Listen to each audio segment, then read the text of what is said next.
suite à la situation qui prévaut à la mairie de Libreville, situation relative à la grève générale lancée par les organisations syndicales. Le maire de Libreville, Mme Christine Bantoutoum, a fait une importante communication le mercredi 5 avril 2023 dans la salle du conseil municipal. C'était à l'endroit des adjoints au maire d'arrondissement et leurs adjoints, le secrétaire général et d'autres responsables de l'administration municipale. Préoccupé par la crise qui paralyse actuellement l'institution, le maire de Libreville n'a pas manqué de relever la fracture et le désarroi orchestré par cette situation. Il me plaît ce jour, mercredi 5 avril 2023, de vous convier dans cette salle du conseil municipal pour faire une communication relative à la situation que traverse la commune de Libreville en cette fin de mandat pour ce conseil municipal dont j'ai hérité la direction depuis mon installation en juillet 2021. La situation qui prévaut actuellement au sein de notre institution interpelle non seulement les autorités municipales que le bureau du conseil municipal incarne, mais également les plus hautes autorités du pays. Certaines organisations syndicalistes, en lieu et place du dialogue que prône le chef de l'État pour la résolution des conflits, quelle que soit leur nature, ne semblent pas être le moyen retenu par ces derniers pour la résolution des problématiques liées aux carrières des agents municipaux qu'ils sont censés défendre. Dans le but de clarifier la position du bureau du conseil municipal, Mme Christine Bantoutoum, épouse Miyindo, a fait un bref rappel sur certains points relatifs à la situation sociale des agents municipaux trouvés dès sa prise de fonction et fait état des démarches initiées. Dès mon arrivée à la tête du conseil municipal de la commune de Libreville, sur le plan social, il m'a été présenté, entre autres, notamment 1. L'engagement d'un nombre important d'agents non pris en compte par la solde. 2. L'absence de couverture par la CNSS des agents retraités. 3. L'absence des avancements automatiques dans les carrières des agents municipaux. 4. Le non-paiement des services rendus aux agents municipaux faisant valoir leur droit à la retraite. Et enfin, 5. Aucune initiative vis-à-vis du cahier des charges des partenaires sociaux. Au vu de ce qui précède, le bureau du conseil municipal que je dirige, dans l'urgence de cette situation, a entrepris les actions suivantes. Ouverture des négociations avec la CNSS afin qu'un terrain d'entente soit trouvé pour la réactivation de ces prestations avec la mairie. Accélération de l'audit partiel des ressources humaines. Convocation de la commission administrative et paritaire, organe de gestion des carrières des agents municipaux, qui ne s'était plus jamais tenu depuis 16 ans. Mise en place du dispositif permettant de faire partir à la retraite les agents retraités de 2018, 2019, 2020 dans une première vague et ceux de 2021 et 2022 dans une seconde. Nous avons relevé lors de la convocation de la commission administrative et paritaire que 6 syndicats sur 8 ont refusé d'y participer.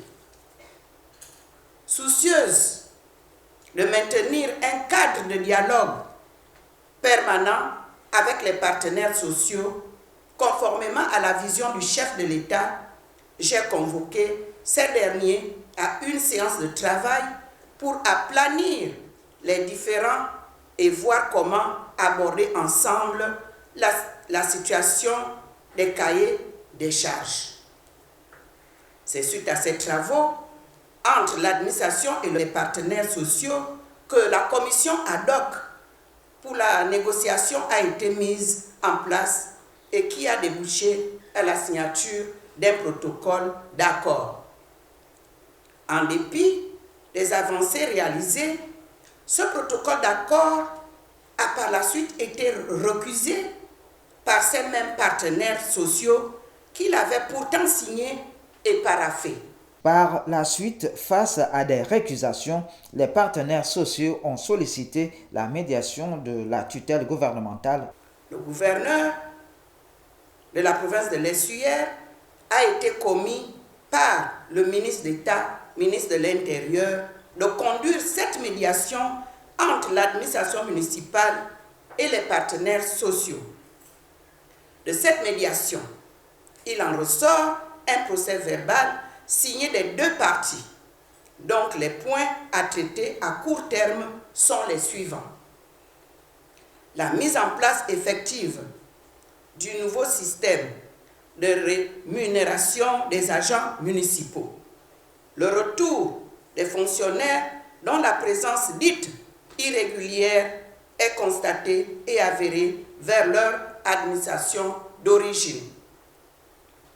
La promotion subséquente des agents municipaux aux principaux postes de responsabilité au sein de l'administration municipale. Pour ce qui est du point sur le système de rémunération, le procès verbal de médiation a été signé le 10 février 2023 par les parties. Après les consultations préalables entre les parties, le maire de la commune de Libreville prenait l'arrêté numéro 092 PE/CL/SG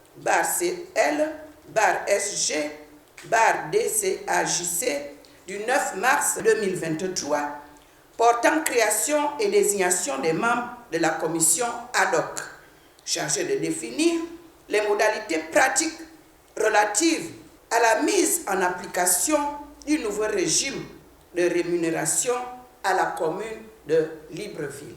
Dans cet élan, le maire de Libreville, dans le cadre du suivi des recommandations, a mis en place le jeudi 16 mars 2023 la commission ad hoc. Programmée se tenir tous les mardis et jeudis, ces travaux débuteront.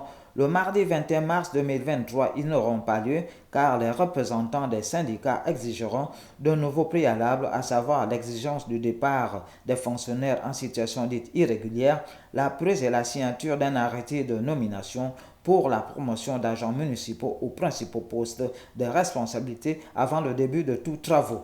Ces préalables seront leur raison du refus de poursuivre ces travaux et la menace d'une nouvelle grève générale illimitée.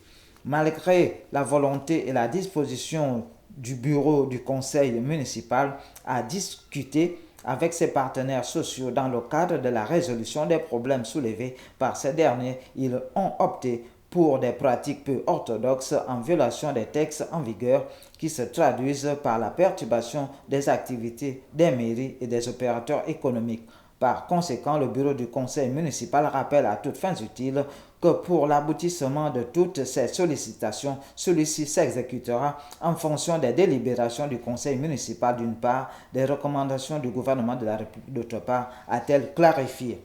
Aussi, face à la situation et aux désagréments causés au fonctionnement de l'institution, le bureau du conseil municipal exige le retour à la reprise effective des activités. Le bureau du conseil municipal, garant du présent mandat, prend acte de toutes les dérives commises sur l'ensemble des services municipaux par ces syndicalistes, malgré le fait que tous les agents municipaux ne soient pas syndiqués et que certaines organisations syndicales ne soutenant pas ce mouvement de grève rappellent que le droit de grève est bien reconnu en République gabonaise. Comme tout droit, il est encadré par des textes qui nous font obligation de respecter les dispositions ci-après.